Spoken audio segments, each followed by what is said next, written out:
a little bit recently, and so definitely excited to have you on. Could you share a little bit more detail on your background and kind of the steps that led you to where you are today? Absolutely. Thank you. So I started my career in technology many years back.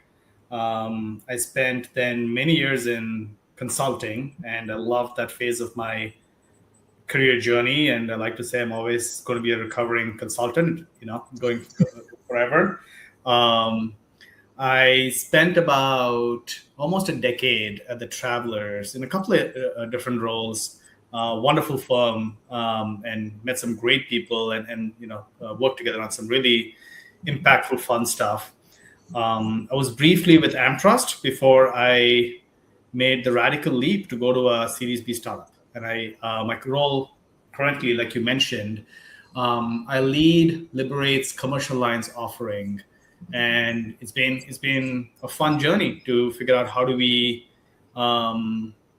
it spans all the way from sales, product, engineering to deployment to figure out how do we build a full stack of capabilities to be able to go to market within a new segment. So maybe as just a starting point, what was the first thing that surprised you, or what was the first thing that reassured you, when you showed up in this organization that was, different than what you had experienced previously? Yeah.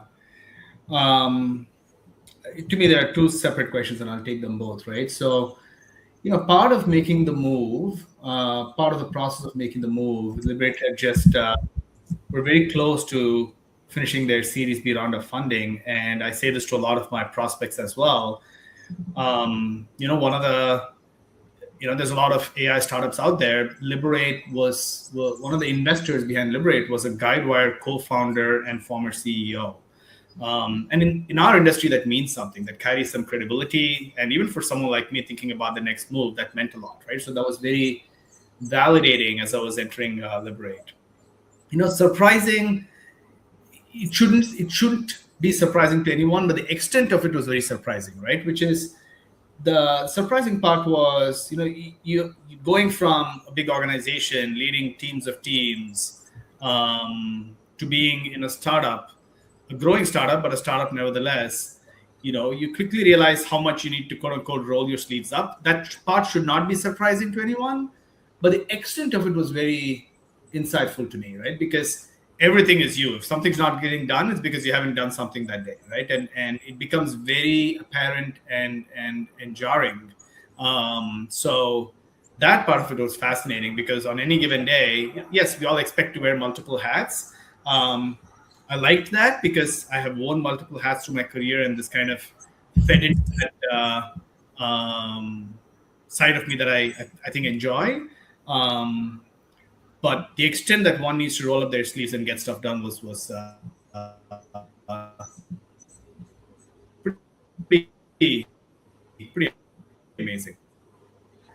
And so when you were in your consulting career, was that mostly technology focused consulting? It was ops and tech, a lot of ops tech data, right? So I was in Deloitte's tech strategy and architecture practice, but we were doing a lot of CIO, COO advisory type of work.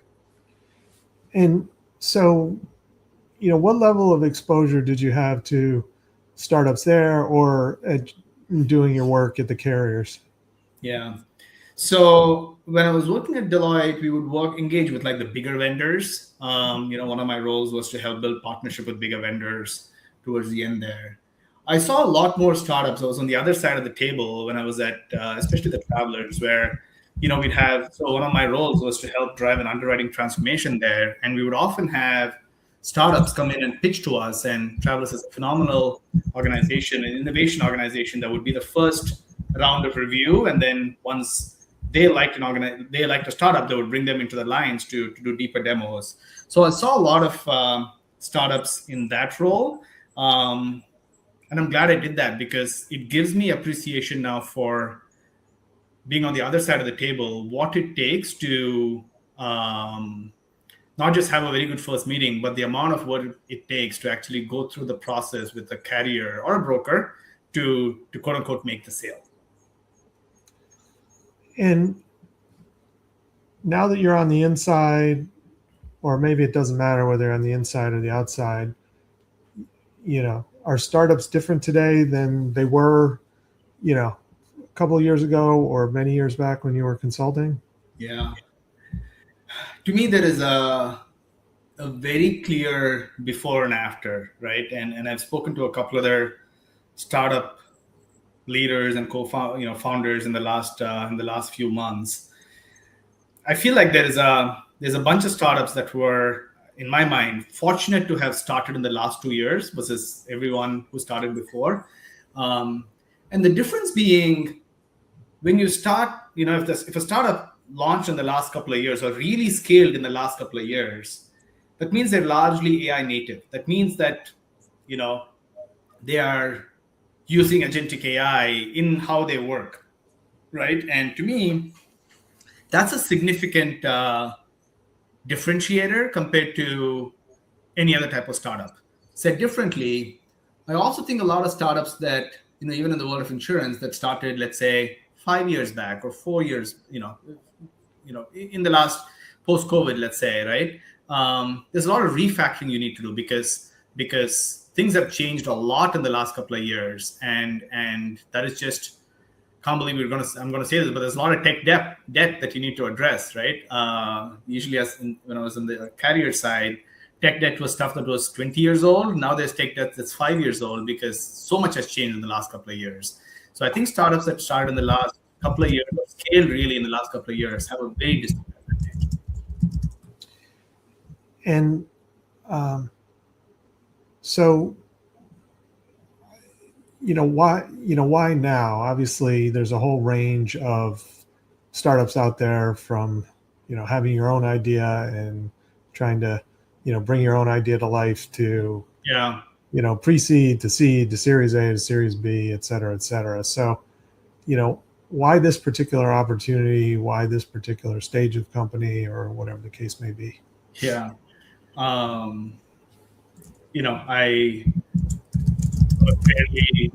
Most people who work in insurance are fairly conservative, and I'm cut from the same cloth. And when you get to a Series B company, there's a level of stability that a company offers that appeal to me. Liberate has a strong leadership team, really good founders with strong institutional backing. So all that was very, very appealing to me.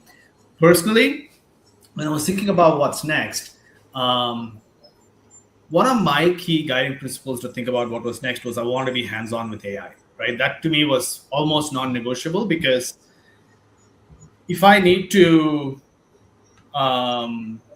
survive and thrive for the next 15, 20 years, I feel like I need to get hands-on with AI, learn its capabilities, be able to use it day to day. And Liberate has given me that opportunity to do that in plenty, right? So, one of the things that in thinking about this conversation with you, Josh, one of the things I was thinking about was, how going from a big carrier where you have, again, teams and teams of teams, to being in a startup where, yes, you have a couple of people around you to think through things, but you're thinking through things on your own a lot, right? And AI has been such a huge part of that journey for me, right? When you're a big team, sometimes things are not going well and you need someone to run some analysis, or you're looking to do something new and you want to do some research, or you need to do deep dive on a problem and figure out what went wrong here, or you need to brainstorm and you need to kind of just ideate and figure out how to do something. And I would often do that with people, right? And that was parts of the job that I really enjoyed. I don't say I'm not able to do all of that with people today, but I use AI for a lot of those things, right? I mean, right. I can ideate, I can analyze, I can deep dive into something. I can do research on something. I can do market research. I can look at competitive research, like all those types of things, right? So it is a big part of how I do my job today, to the point where, as a leader, sometimes you delegate things. Now I have AI to delegate things to, and I'm able to find some time and scale to be able to, as I do more of that. I wasn't expecting that. That part of the job has been very rewarding and surprising to me. in a good way, in a very good way. Yeah. So I know you spent much more time at Travelers and Amtrust, but those organizations have very different cultures. Mm-hmm. Were there takeaways from each that you're kind of bringing to the work you're doing at Liberate? Yeah, great question. I think you stop anyone at Travelers and ask them, what's the culture like? And the word you'll always hear is collaborative. And you stop anyone at Amtrust and you ask them, what's the culture here like? And the word you'll hear is innovative. So I think the emphasis points were very different for those two organizations, like you called out.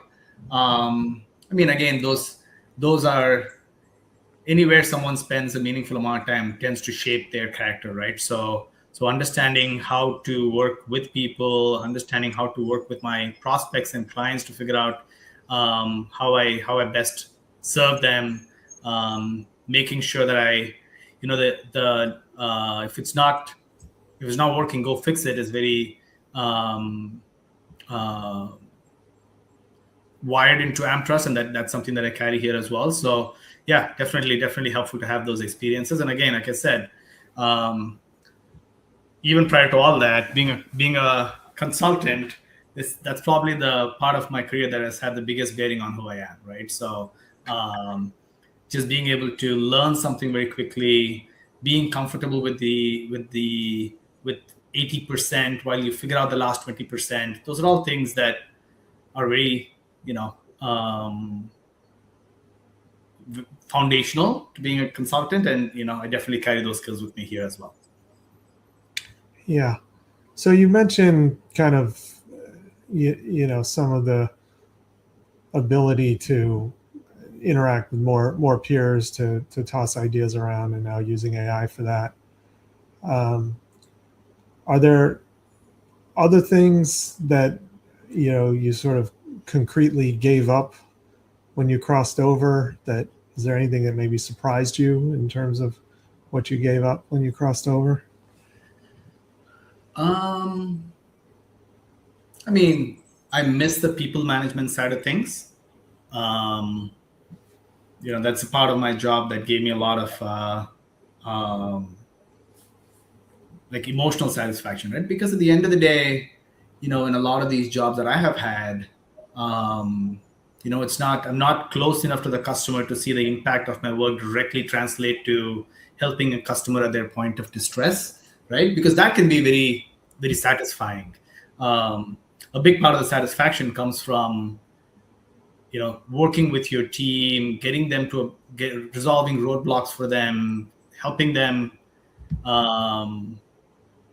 achieve their objectives, coaching them. There's a lot of that I miss. Yeah. So you mentioned your consulting foundation. So are there specific frameworks that you use from your consulting days to, deal with sort of imperfect information, deal with, rapid cycles of customer feedback, sort of, being able to learn quickly and process new information quickly? Yeah. Anything else I might have missed there? Yeah, I think what you start to build a good gut sense of is the art of the possible, right? And can this be done? Exactly how it will be done is you can figure out, but especially in the world of AI, is this a large, medium, small, from a high t-shirt size perspective, and how can we solve a certain problem? Knowing to ask the questions that gives you a good sense sooner than later is, those are all things that the journey has taught me along the way. And so,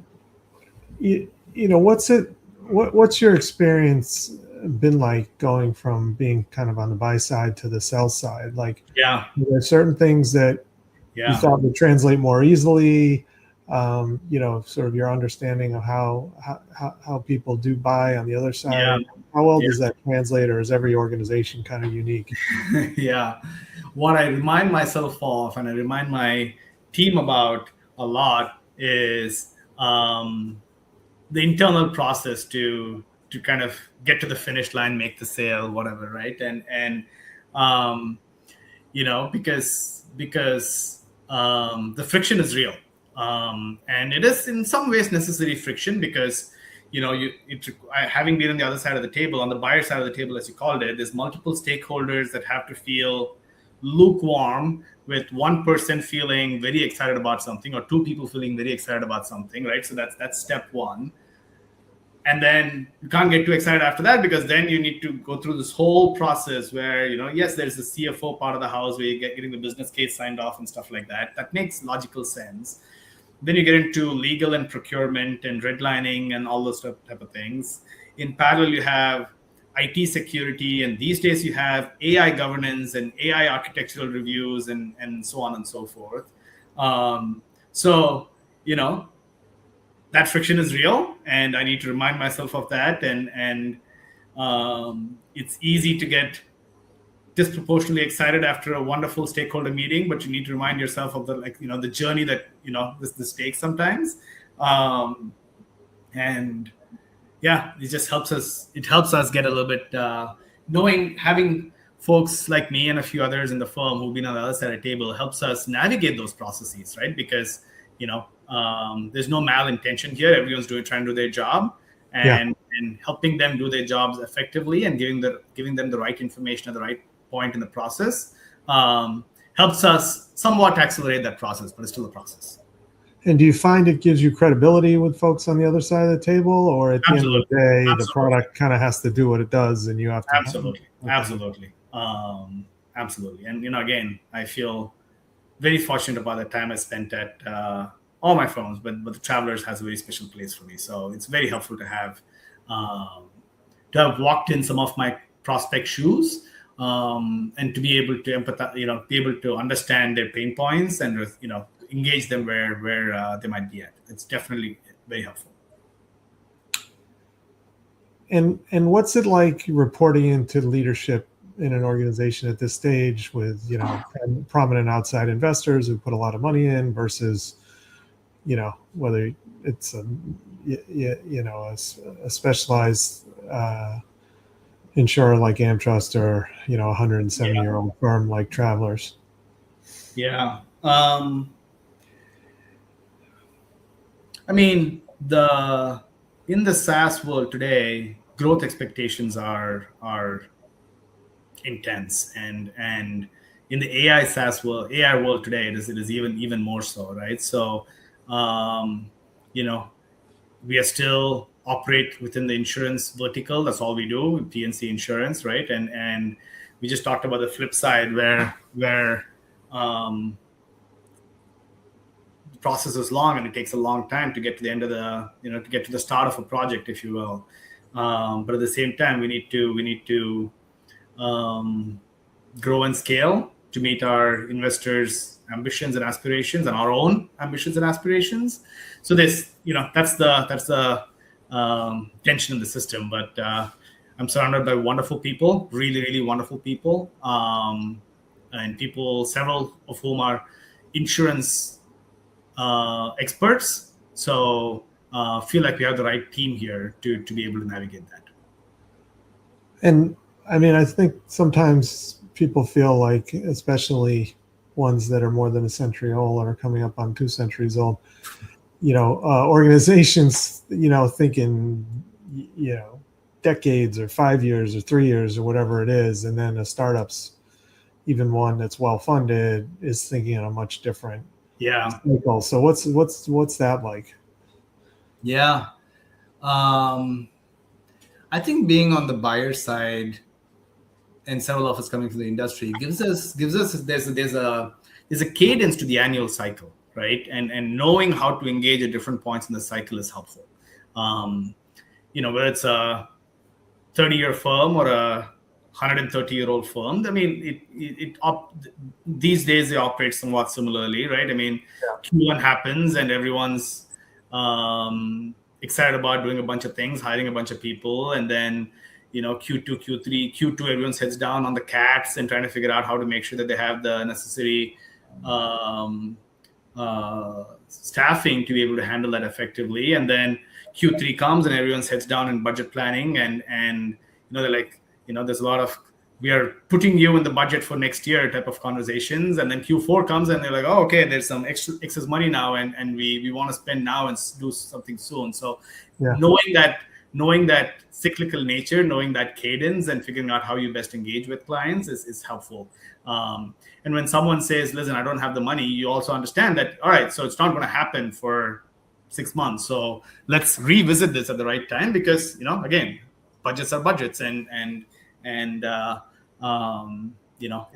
is part of how these companies work. So knowing that rhythm is helpful. So you're kind of touching on it now, but what about just in general, the differences between, an SVP with P&L responsibility and a startup GM with P&L responsibility and sort of the adjustments of managing sort of, P&L, but in different environments? Yeah. I mean, again, I think the key difference is the growth ambitions, right? And different businesses are, every time you ask, anyone takes on a role, the question then becomes, what kind of role is it? By that I don't mean, sometimes it's a stabilizer, sometimes it is a change agent, sometimes it is a growth agent, right? So the biggest difference is this is a growth play. This is a big growth play versus prior roles I've had, which are a little bit more of internal change agent or bringing more stability to the organization after a lot of change or what have you. So that's probably in terms of the different muscles you have to exercise, that's probably the biggest difference. And what about the nuance of kind of running this commercially focused business within, the broader Liberate context? Again, the team, even during early in my conversations, the founders were very motivated to figure out how do we expand our product offerings, because you need a full go-to-market cycle, right? You need the products to be able to sell. You need the sales function to be able to engage, the marketing function to be able to engage, and then the deployment team to be able to deliver on our promise. So it's been a pretty collective, all hands on deck to kind of help focus and build out this segment, and it's something that Liberate's very focused on. So that's been great, and we found little niches. You find little pockets, right? So commercial auto and trucking has been a little niche for us, where we started to have, not one, not two, not three, but now we have like 4 or 5, things in progress or percolating there, fluctuating over time. And if you're comfortable, are you able to speak to sort of, how you kind of handle that deal strategy you were talking about? So, this one says, I don't have the budget right now. This one's got, 20 people on a committee. This one's doing that. Like, are you, super hands-on on all that? Or, does your team handle certain aspects and you come in on certain pieces? Or what's that? Yeah, we have we've hired some pretty amazing people, both on the engineering side as well as on the sales side, and these are seasoned operators who have worked with the Guidewires and the Majescos of the world, and know enterprise sales really well, right? And know kind of the process and the engagement that it requires. So it's good to be surrounded by them, and they are the tip of the spear when it comes to different accounts and different client engagements. So I lean on them pretty heavily, and they've been a pretty amazing bunch to work with. Cool. Anything you'd like to share that we haven't covered, either about your personal journey or more about just Liberate itself and your offering? Yeah, I mean, the only thing that I would probably end with is I am very bullish about where the value that AI can bring to commercial insurance, right? Because it's one of those where it's very document heavy. It is rich in text. Context matters, and AI is very good at a lot of these things. And so I am very bullish about figuring out how do we leverage AI increasingly in the world of commercial insurance. To me, personal insurance, this whole efficiency volume play, but I think the decision-making ability, the orchestration ability that AI has in commercial insurance will probably be game-changing, right? So excited to navigate that as part of Liberate, and very excited about the possibilities in commercial insurance. All right, great. Well, Vijay, really appreciate you joining me on the Insurtech Leadership Podcast. That's Vijay Laknidhi, GM of Commercial Insurance at Liberate. Again, thanks so much for being on. Thank you so much for this opportunity, Josh. Have a wonderful afternoon. Bye.